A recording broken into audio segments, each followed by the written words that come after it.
दिनै टेक्स्ट बुकआ सफैयाखै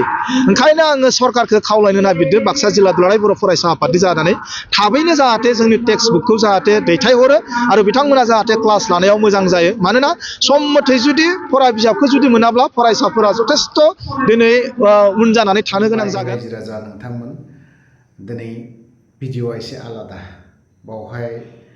दुखु मोननानैबोथ' लाब गैया बे भिडिअखौ आं बेफोरबायदि भिडिअखौ दामफेरामोन खिन्थु दिनै फार्स्ट टाइम दामदों एबसुनि मोनसे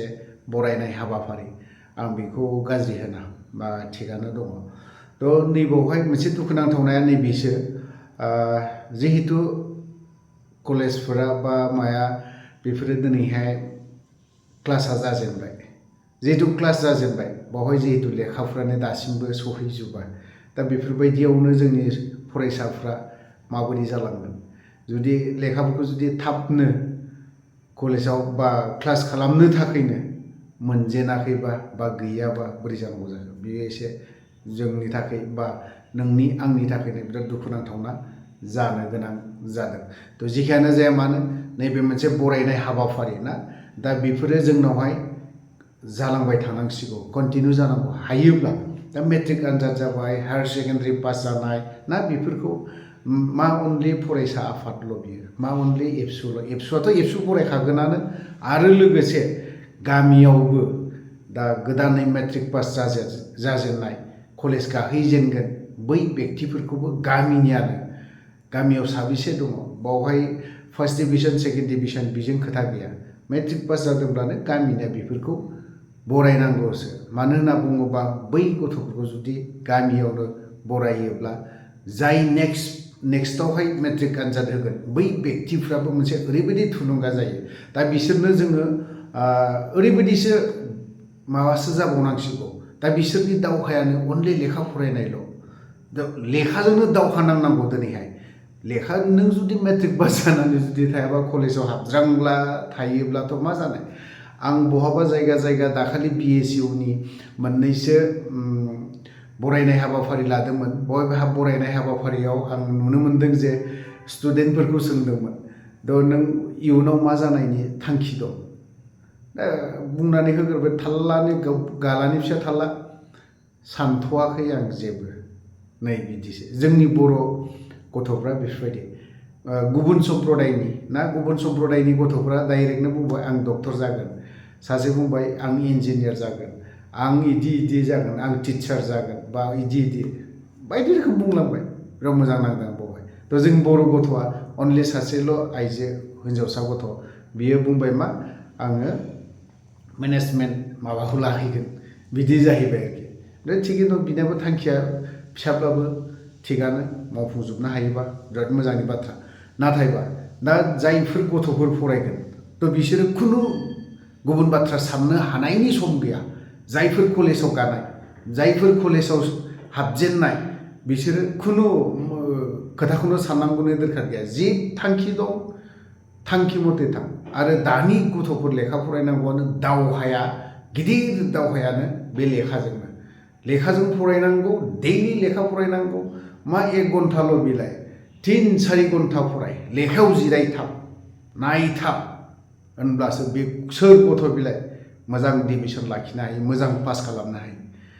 थ' आं गोलाव बाथ्रा बुंनो सानाखै गोलाव सम लाबाय आङो दिनै फरायसा आफादनि दैदेनगिरिफोरा दिनै मा फोरमायदों दिनै जोङो बाक्सा जिल्ला दुलाराय बर' फरायसा आफादा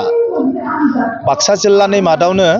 मेट्रिक आनजाद बर' बिजोङाव जायफोर फरायसाफोरा फार्स्ट डिभिजनाव उथ्रिसारनानै टप 10 थामहिनबा 10थि मासि आवग्रिनो हादों दा बिथांमोनखौ लोगोसे जायफोर फरायसाफोरा हायार सेकेन्डारि आनजादाव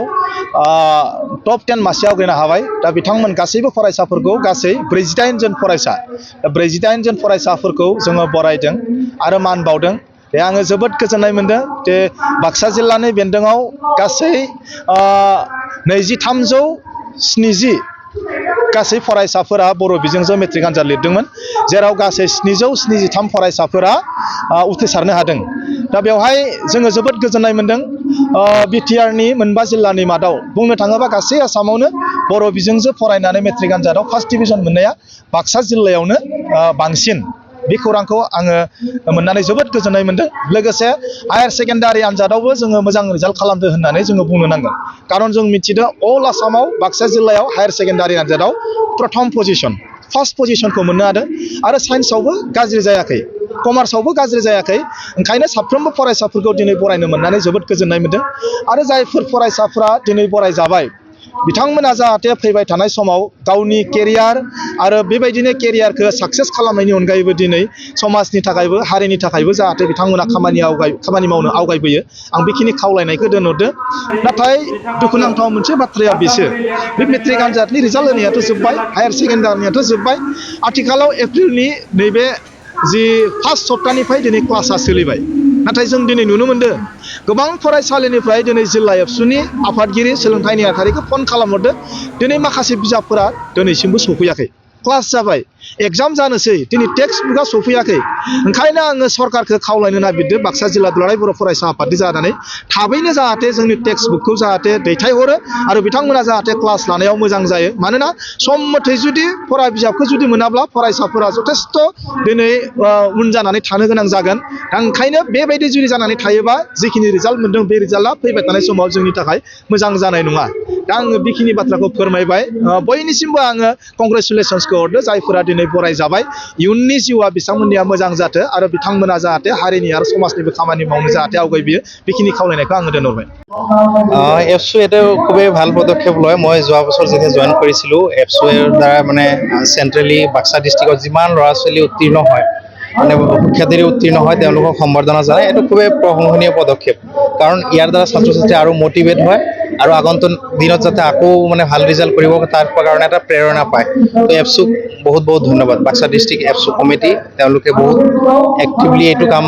চলাই আছে আৰু মই তেওঁলোকক আহ্বান জনাইছোঁ যে আগন্তুক দিনতো যাতে ছাত্ৰ ছাত্ৰীক মটিভেট কৰিবৰ কাৰণে এনেকুৱা প্ৰগ্ৰাম পাতে ডেফিনেটলি চাওক যোৱাবাৰৰ যেনেকুৱা ৰিজাল্ট হৈছিল তাতকৈ এইবাৰ বহুত পাৰ্চেণ্টেজ বাঢ়িছে আমাৰ ৰিজাল্টটো বহুত ভাল অসমৰ ভিতৰত আমি কলা শাখাত প্ৰথম